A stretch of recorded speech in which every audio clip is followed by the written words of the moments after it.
Perhelatan G20 atau Group of 20 ini merupakan highlight bagi Indonesia di sepanjang tahun 2022 ini. Kenapa? Karena untuk pertama kalinya dalam sejarah Indonesia memegang presidensi atau menjadi tuan rumah untuk KTT G20 ini. Nah, pertanyaannya apa sih G20 ini dan kenapa? Ini merupakan sesuatu yang begitu besar, begitu penting dan big deal untuk Indonesia.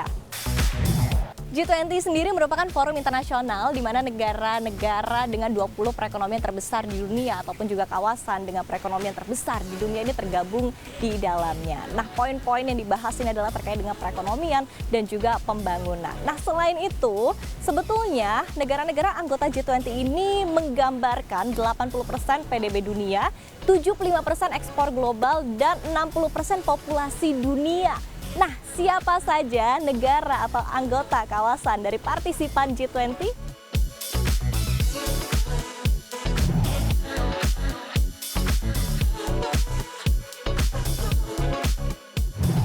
Lalu sebetulnya seperti apa sejarah dari G20? Nah, awal mulanya G20 ini diinisiasi oleh G7 atau negara-negara yang tergabung sebagai 7 negara perekonomian terbesar di dunia.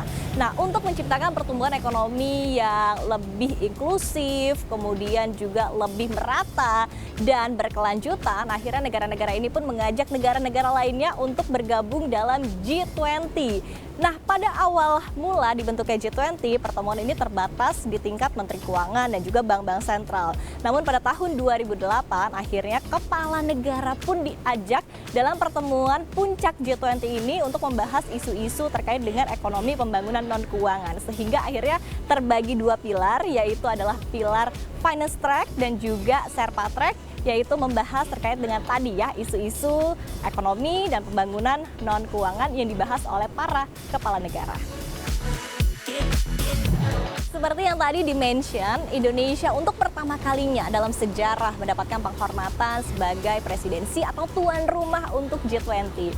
Nah, sebetulnya presidensi Indonesia untuk G20 ini sudah dimulai sejak tanggal 1 Desember 2021 hingga nanti 30 November 2022. Dan proses serah terima untuk presidensi ini sendiri sebetulnya sudah dilaksanakan pada tanggal 31 Oktober 2021 di Roma, Italia.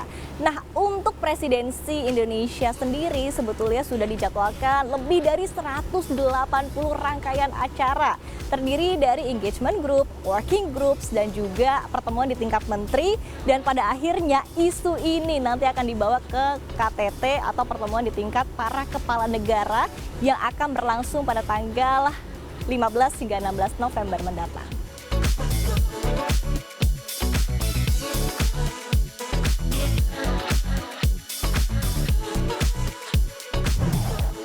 Dalam presidensi G20 Indonesia kali ini, Indonesia mengangkat tema Recover Together, Recover Stronger. Dalam artian Indonesia mengajak negara anggota G20 untuk bersama-sama bersemangat dalam upaya pemulihan ekonomi pasca pandemi COVID-19 dan juga menghadapi beragam isu yang dihadapi oleh dunia saat ini.